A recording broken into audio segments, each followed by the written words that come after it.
This is Trend Following Radio, where great thinking comes alive. Nobel Prize winners, legendary traders, best-selling authors, and the pros that know what drive us irrational human beings.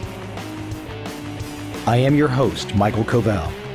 Not filtered, raw, honest. That's my passion.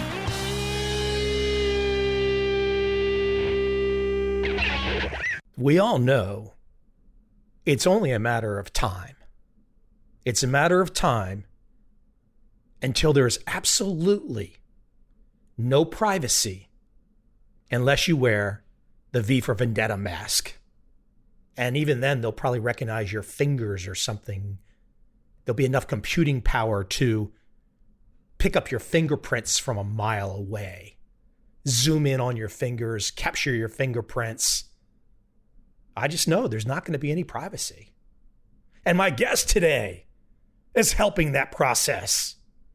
Of course, I'm being a little facetious, but I'm also being a little bit true. And we talk about that today. My guest, Rana el Kaliouby. She is an expert in artificial emotional intelligence. That means not just recognizing your face, but recognizing what's going on your face. The whole next level. Yes, very smart people like Rana are spending their days, spending all their hard work to figure out some really cool stuff that, of course, will have some great benefits. And again, as I just said, will not be without controversy. Today, we jump into her new book, Girl Decoded, a scientist's quest to reclaim our humanity by bringing emotional intelligence to technology. Without any further delay, let's jump right into my conversation with Rana el Kaliouby.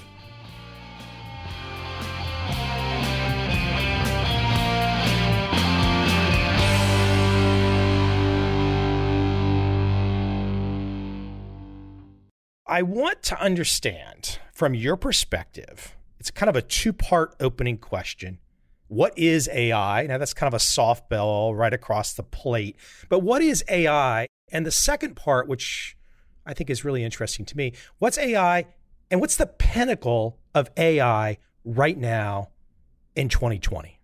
Generally speaking, AI, artificial intelligence, is a field in computer science that kind of aspires to build human-like intelligence in machines.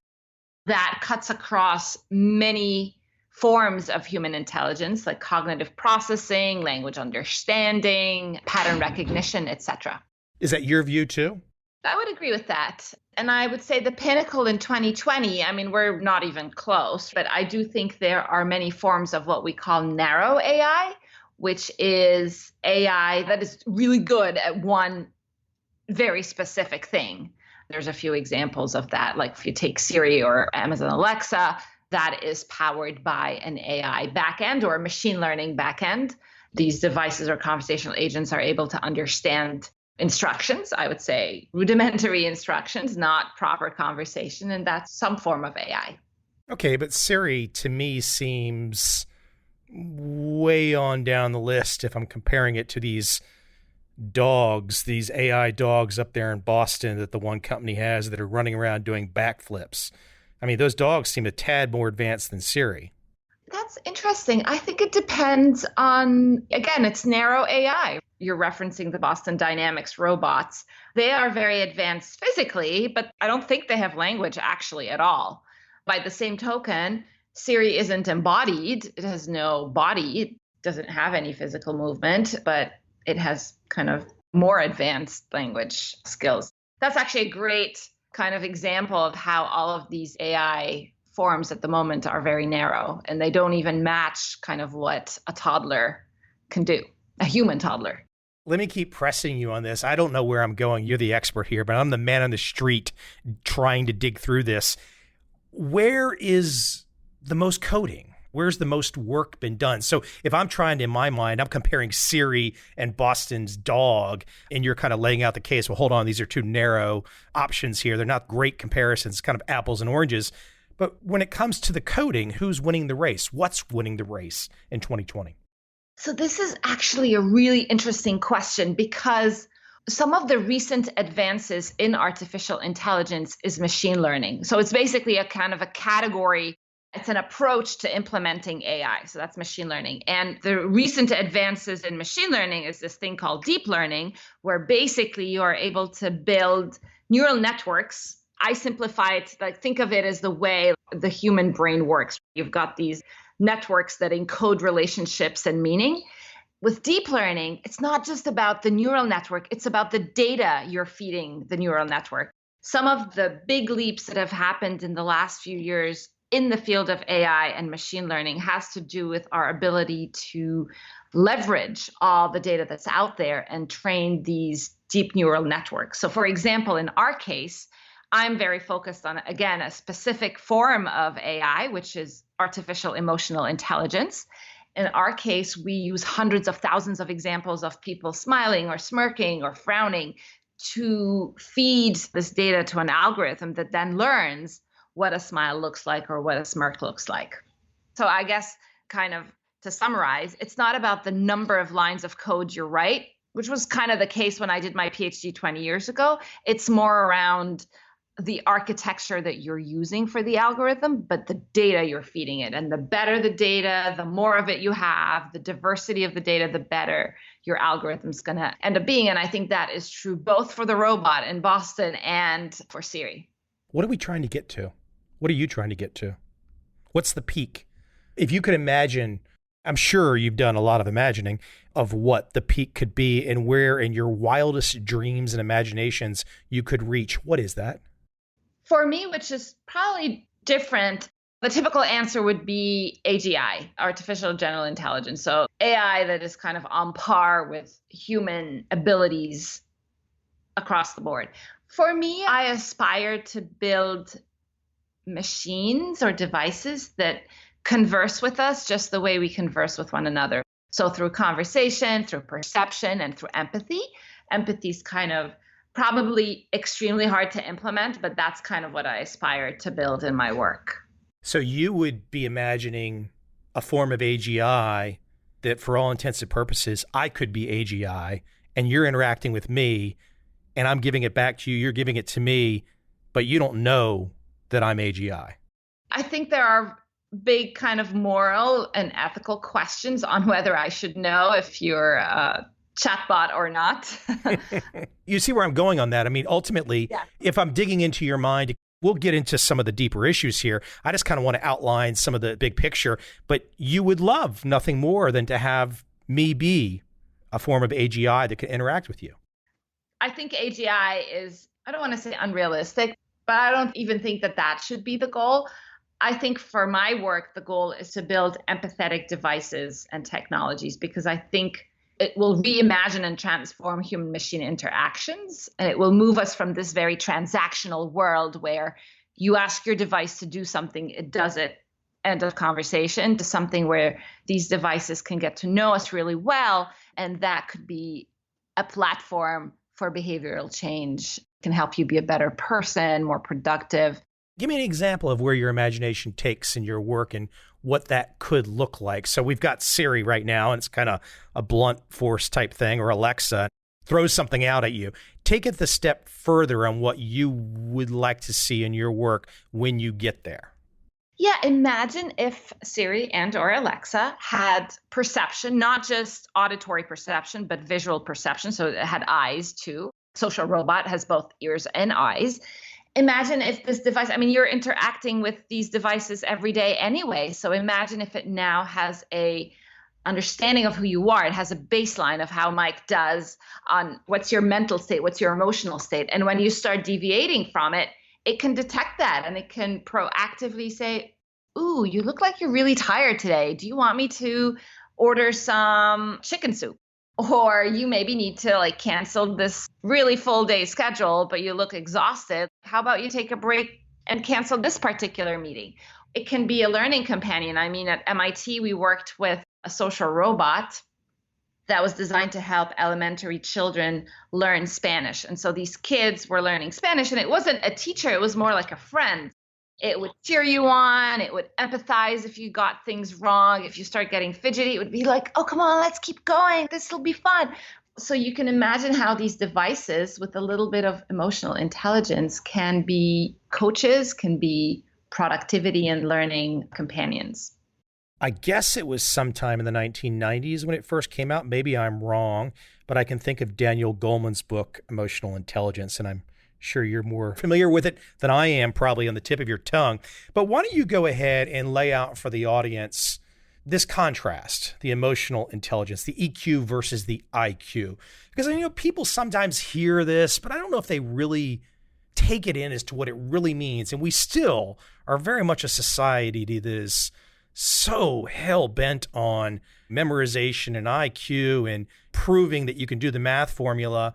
But you and I both know there is an absolute, my gosh, there's an army of really advanced, and I say this with all due respect because I've had a Nobel Prize winner on this podcast who has Asperger's, but there's an army of Asperger's guys across the nation right now that have the social skills and the emotional intelligence that's not exactly what you'd like to see.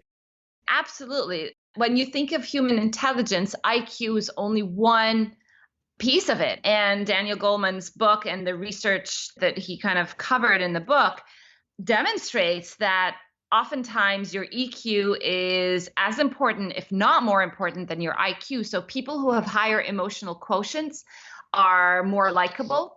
They're more persuasive. They can get others, they can motivate others to change their behaviors. They are more successful in their professional and personal lives. And they just tend to be better humans all around. And to kind of summarize, okay, what is emotional intelligence? It is the ability to tap into both your own and other people's emotional states and be able to respond and adapt to it in real time. And, we all do that at various capacities, of course, but you start to develop this capacity very early on. And those of us who have kids can totally resonate with that. When you have young toddlers, they're able to pick the right moment in time to ask for this extra, I don't know, hour on their screens or whatever, even at a very young age. And so it's such a key skill. I think it's not just important for humans, it's important for machines as well, given how much time we spend on our devices. Our devices need to have not just IQ, but EQ as well.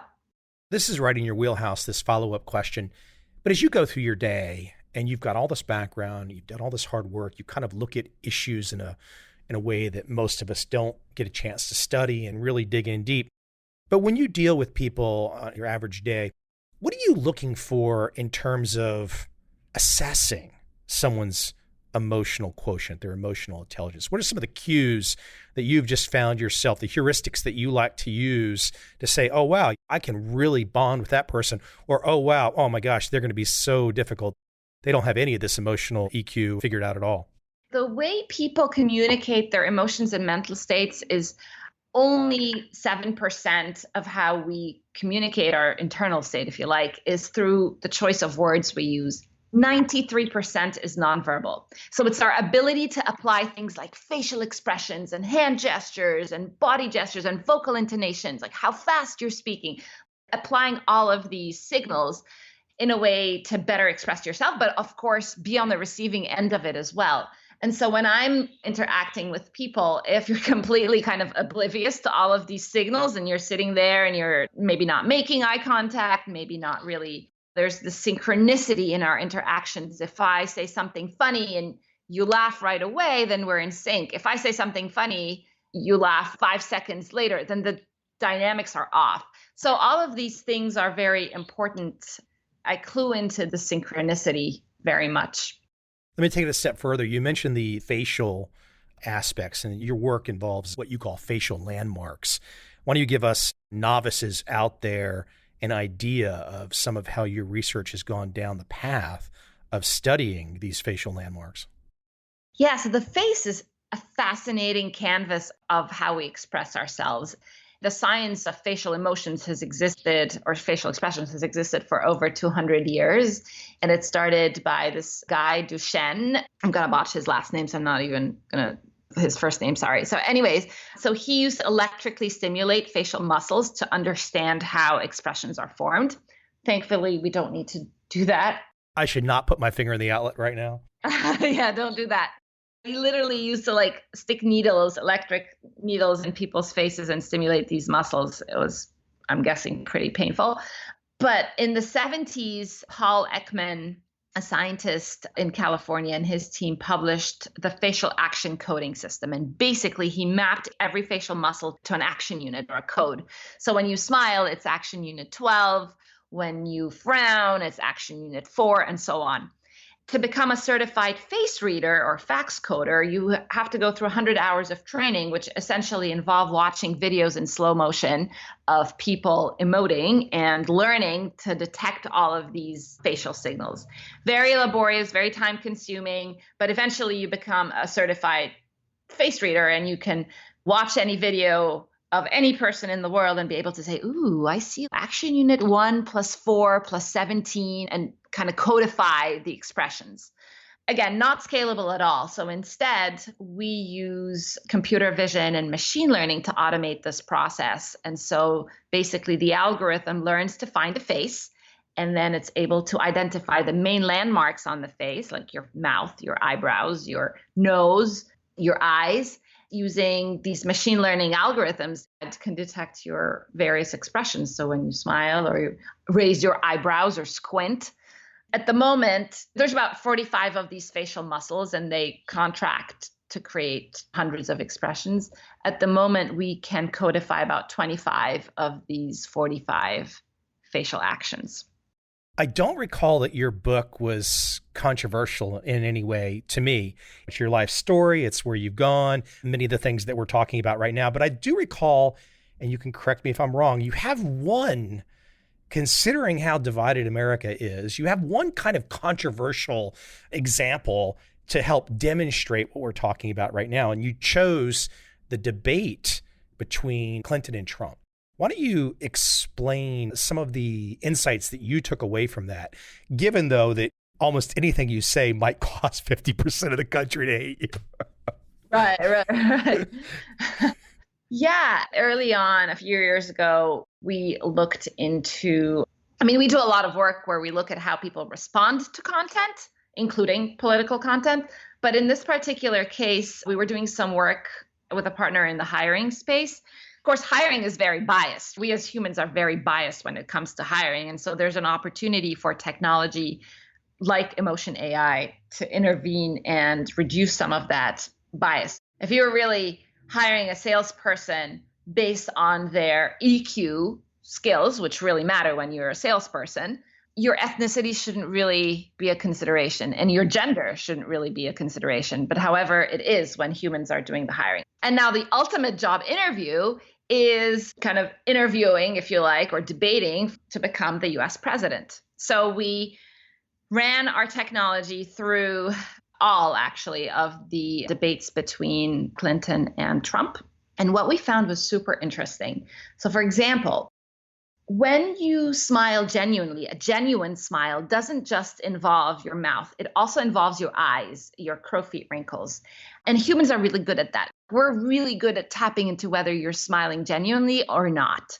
And we found that Hillary, a lot of her smiles just involved, they were very controlled. She was very kind of calculated. And so a lot of her smiles involved the lower half of the face.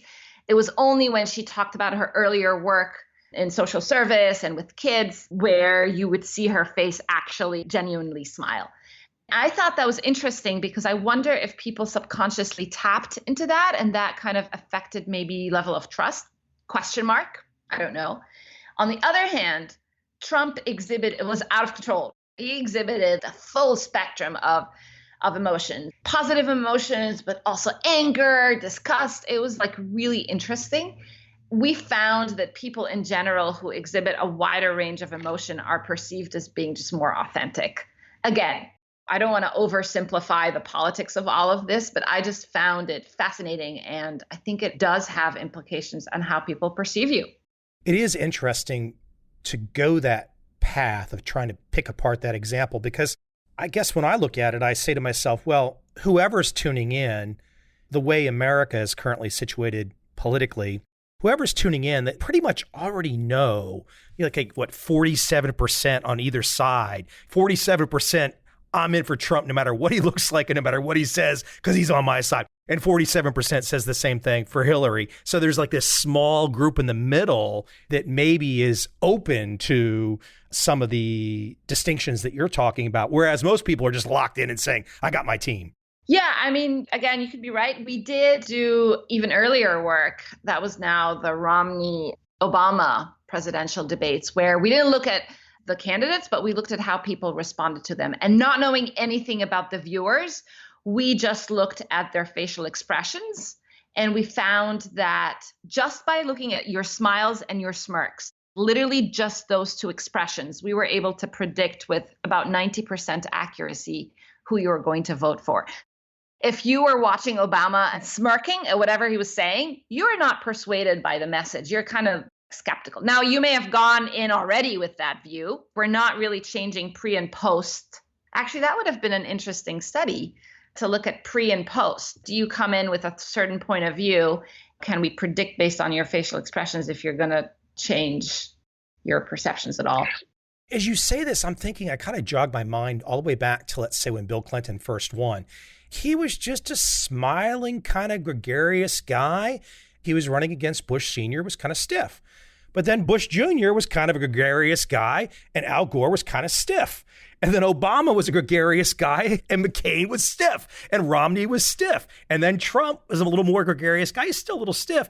And Hillary was definitely stiff. You kind of see in the last 30 years, it really does seem like at the presidential level, that kind of gregarious personality that kind of looks like you could have a beer with easily is the one that wins.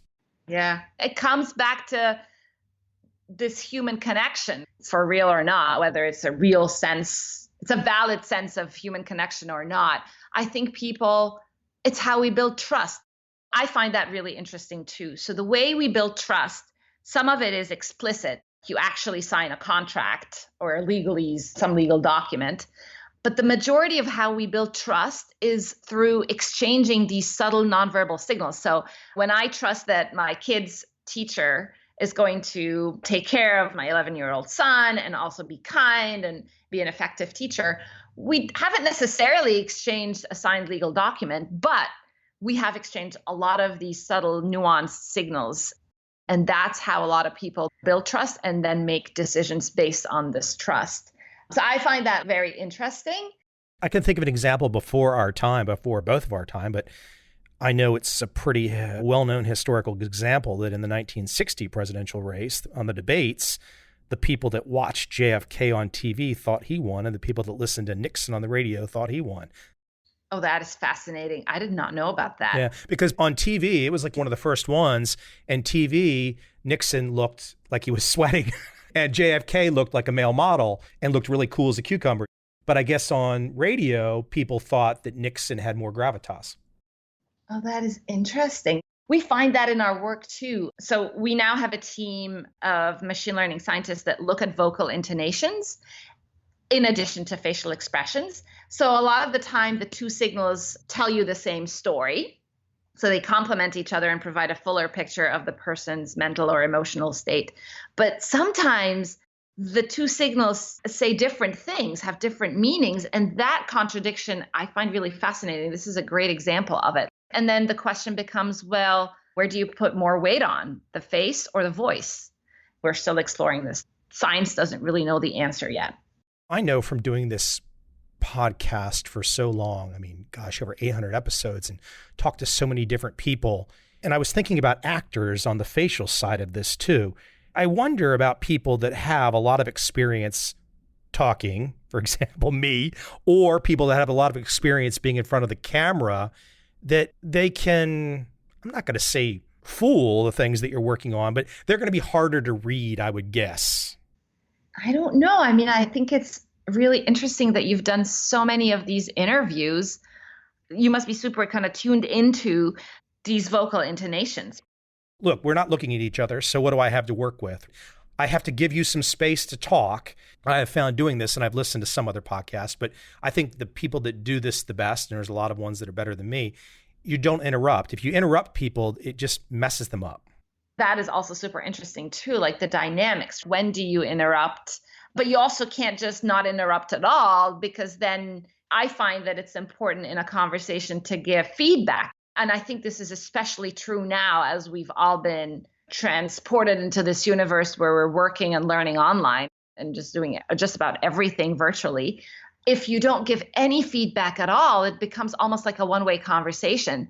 So I struggle with that. How much do I need to say, and how much head nods? I'm nodding my head. I can tell a lot. I can tell you're unsure when to stop, because there's all different types of people that are on these that I'll talk to, and they run the gamut. And I'm sure you know some of them personally.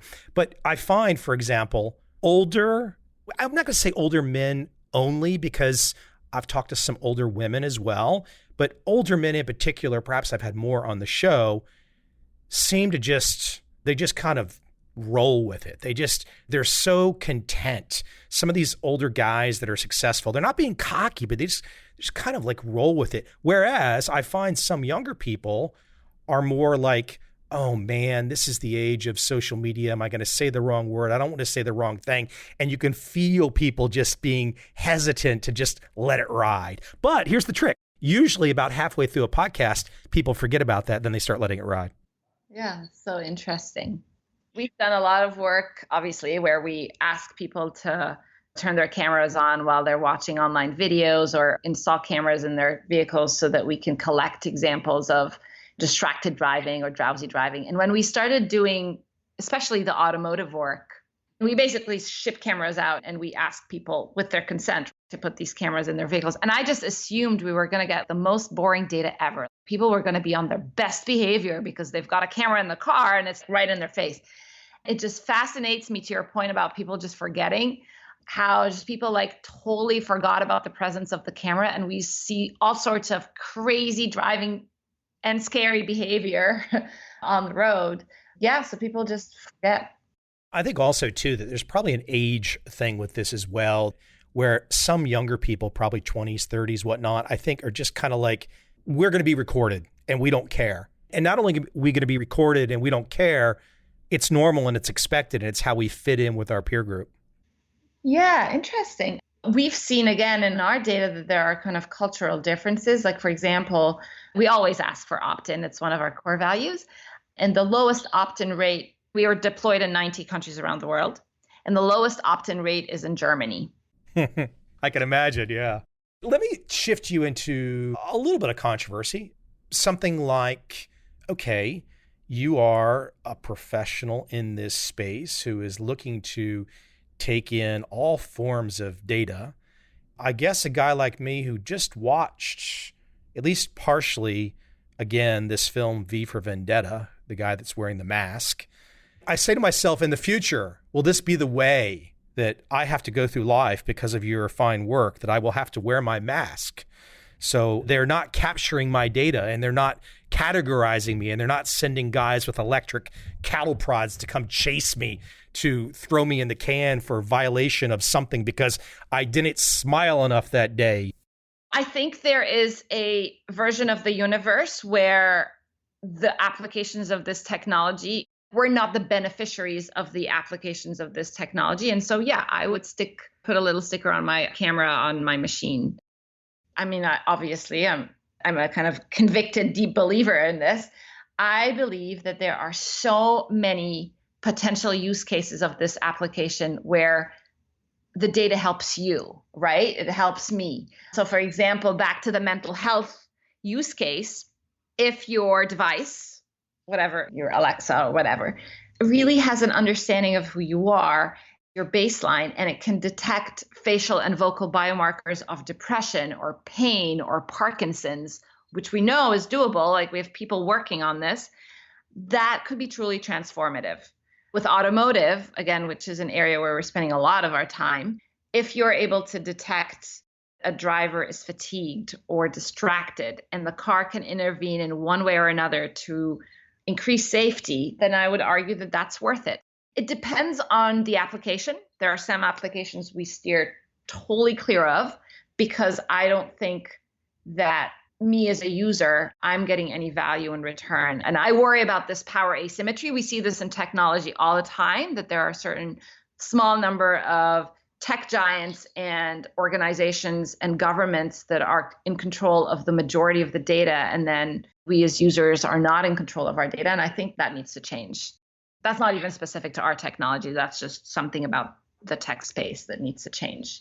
Not to keep it at too much controversy and not to name names, because somebody will be sending an AI agent out to pick on me and I won't be able to travel there again in the future. But there is one particular government out there right now that really does like to collect all of this data as people walk around on the streets. I don't know if that particular country is going to ever put the genie back in the bottle. They're going to just keep expanding and expanding and expanding because it's an amazing form of control. Yeah, I 100% agree with you. So at Affectiva, we have very, very strong core values around data privacy, opt-in, consent, and making sure that kind of the cost-benefit equation tips towards the consumer. And I'm very passionate about this. It's one reason I wrote the book. It's because I feel like the consumers really have to have a strong voice in how we design and deploy these technologies.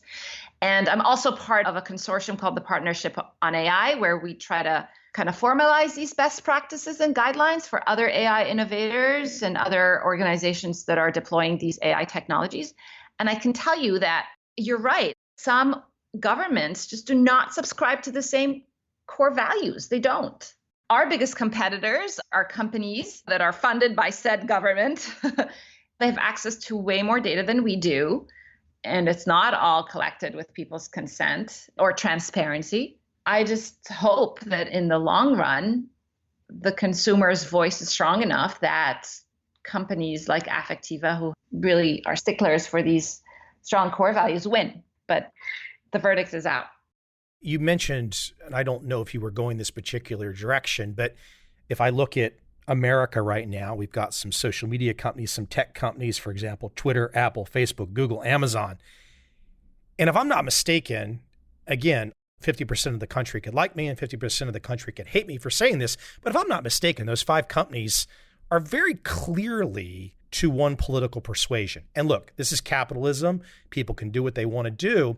But I think if you have a situation where you have such a polarized country like America, then you have perhaps the big tech controlled by, I think it's a pretty fair argument to say controlled by one partisan pole.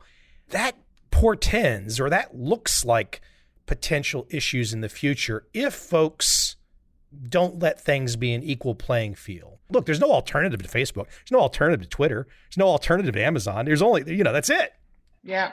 I know that their position is that this is where we got into a lot of controversy around policing fake news and fake content. Their opening position is that they're a platform and they do not necessarily want to or think they should have any say over the content. It's a slippery slope. It's tough. I get why this would be hard. Yeah.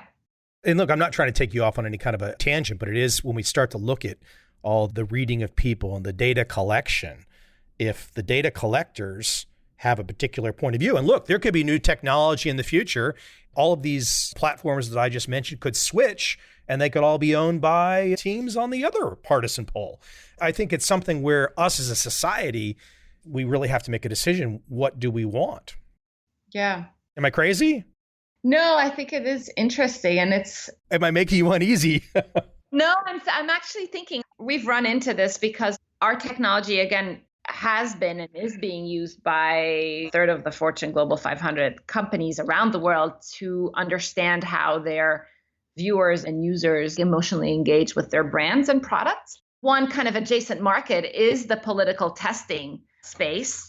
We haven't really played there because, I feel like too many cans of worms to open up. Yeah, exactly. And it could be, this is really powerful data. It's our emotions, which influences a lot of our decision making.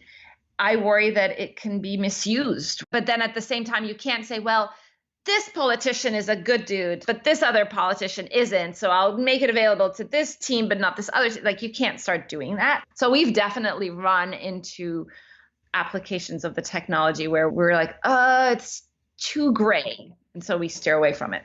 People will have to go into your book to read your whole personal story, but I have a kind of a big picture overarching question about you. What's the grit? Where is the grit and the tenacity that you have pushed from to get to where you are? Because look, I'm going to guess in your space, there's a lot of guys. There's a lot of guys in this field.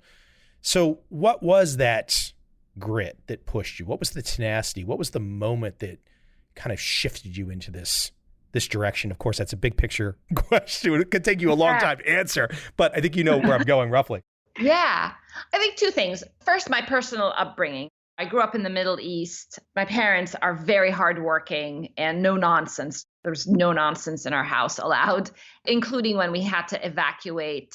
We were in Kuwait during the first Gulf War, and we had to evacuate our house, and our entire life was just kind of uprooted. And I remember clearly that there was very, very little room for just sitting around and whining. We just jumped into action and we put our lives together again. I was 10 at the time, but I remember clearly that my parents we just got on with it. And so I think this tenacity has always been part of my upbringing. But what kind of really drives me is my passion for artificial emotional intelligence and my belief that this will really ultimately transform how we connect with each other. Yeah. And so it's really passion driven, I would say. I don't know if this is the answer we're looking for. Well, you can tell I'm not going to stop. I'm going to keep probing you. So let me take it to a use case, though, as you mentioned your passion. Let me let you run with an example. Dating. Now, dating's not an issue for me right now. I have one lady in my life and we're very happy. But for a lot of people, this has become a pretty, I think tech in a way has made people more lonely. You walk around now the mall, you got young kids with deformed shoulders from hunched over now, and everyone's just looking at their phone. They could literally be sitting next to their friend, talking to their friend on the phone. It's insane. Why don't you speak to some of the use case examples and how you see perhaps that in the future, as some of the tech that you're involved in expands us, that it perhaps could help on relationships? Yes, I love that example. I'll start with the general kind of scenario, which is basically a lot of our communication right now is mediated through technology, whether we like it or not. And I don't think there's any going back, especially you think of a global pandemic that we're all going through right now. Again, it's been exacerbated. We are primarily communicating through technology. And it's powerful because you can connect with anybody anywhere in the world. And I am so grateful to technologies like Zoom and Skype and etc. However, these platforms and technologies have not been designed with how humans really connect in mind. And again, it comes back to the majority of our communication is nonverbal. So when you're on a dating app and you're texting, you're really just kind of capturing less than 10% of how people really communicate. And all of the nonverbal signals are kind of lost in cyberspace.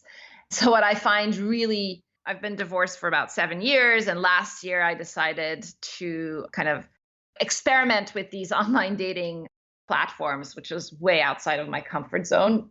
I hope that doesn't mean Tinder. Oh my gosh. Oh, no, I didn't go there. But I tried a whole bunch of them. And it's so funny because, of course, the scientist in me was trying to reverse engineer their algorithm for matching people. And many times you would have this rapport in the digital universe that never translated to the real world or vice versa. Sometimes there was no rapport on digital, but I'd stick with it and end up meeting the person anyhow. And oh my goodness, there's amazing physical and emotional chemistry. I think the killer dating app is one that incorporates all of these nonverbal signals to build a predictive algorithm that basically just tells me if I meet this person in real life, is there going to be chemistry or not? Am I going to get goosebumps, like a goosebump detector? And I think one approach to take is to really incorporate these nonverbal signals in these apps. But to get to where you're going, this gets so beyond what people are doing today. Today, people jot a few lines of perhaps BS into some app. They put a bunch of pictures there. Perhaps it all been photoshopped. So it's all completely phony baloney. I guess what you're really going at is you're saying if we take all the tech that you're working on and that structure has a way to pull in enough data, and then people are willing to trust that, okay, their data is safe, and the machine learning, the AI, the emotional AI can give us matches or connections that we never could have imagined and perhaps drop the error rate a lot. Yes. I think right now these matching algorithms are done on a very kind of narrow set of data parameters. Let's imagine this. On the dating app, instead of just 7 pictures of you, there's short video vignettes of you, I don't know, presenting, maybe a segment of your podcast, like, I don't know, some compilation of who you are that brings you to life. And now people are watching this. And if I perk up with interest or I'm smiling, I'm showing clear signs of interest. That's interesting information. On the flip side, if I'm watching you and I'm like, meh, I'm cringing or whatever, then that's also extremely helpful information. And it's very subconscious. People probably don't even realize that, they're giving off these signals. And if there was a way to capture them and bake that into the algorithm, that could be really interesting. I haven't totally figured it out, by the way, or I would have gone off and built it. So if any of your listeners out there are intrigued.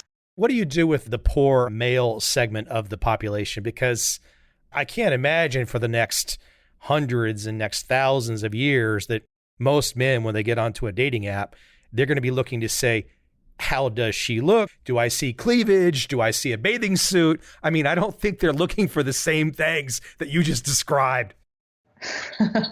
I don't know. I think you're going to try and take the higher road there and say that I'm taking the male population down the dusty trail that's not really so bad. Yeah. Yes. You're being a little unfair. You said a little unfair. You didn't say a lot unfair. You only said a little unfair. Oh. I think for your particular work, we can pick up your book. We can have our imagination, but I think it's something until we start to see these use cases, we can start to see the technology in action.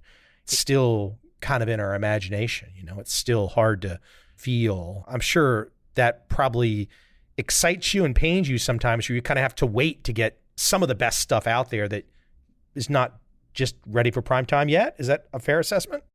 Yeah, it's a very nascent field. I mean, I've been doing this for 20 years now. And when I first started, people literally it was just extremely out there. And now I feel like the market is ready. The applications, we're on the cusp of starting to see examples of that. But it's a nascent field. There's a lot of work to be done and a lot of things to build, which makes it exciting. But to your point, it is painful because I can see it in my head, but we're not there yet. This last question might not be exactly in your wheelhouse, but I'm sure you thought about it.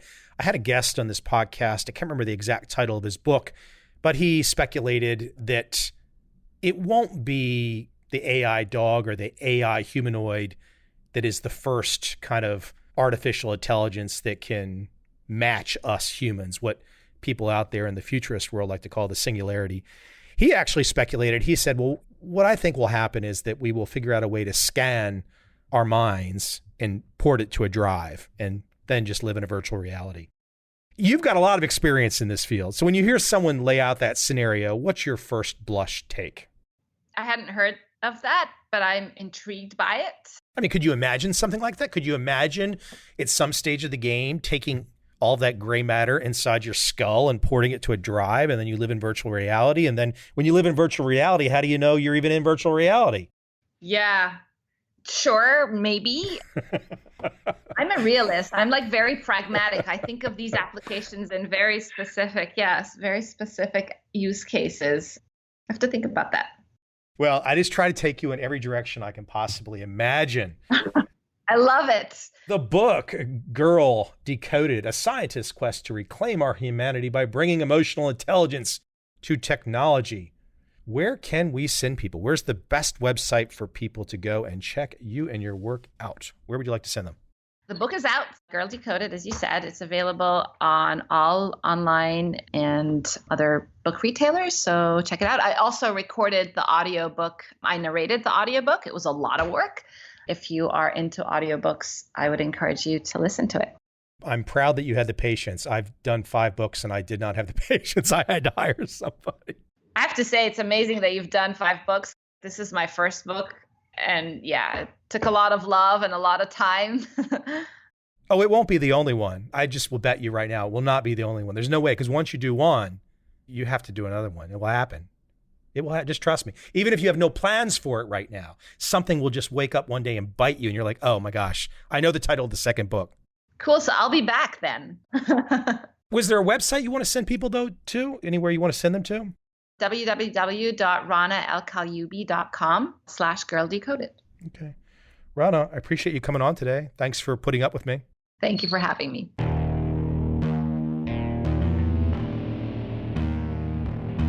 I see a time when those awake will understand how to make money in up, down, and surprise markets. Whether new trader or experienced, college student or financial advisor, protecting against a crash or just trying to make a lot of money, trend following offers everyone an answer in uncertain times. To get started immediately, send me an email, michael@covel.com. I will send you the right trend following steps to take along with my free video. But if you want to buy and hold, trust the government and trust Wall Street, this is absolutely not for you.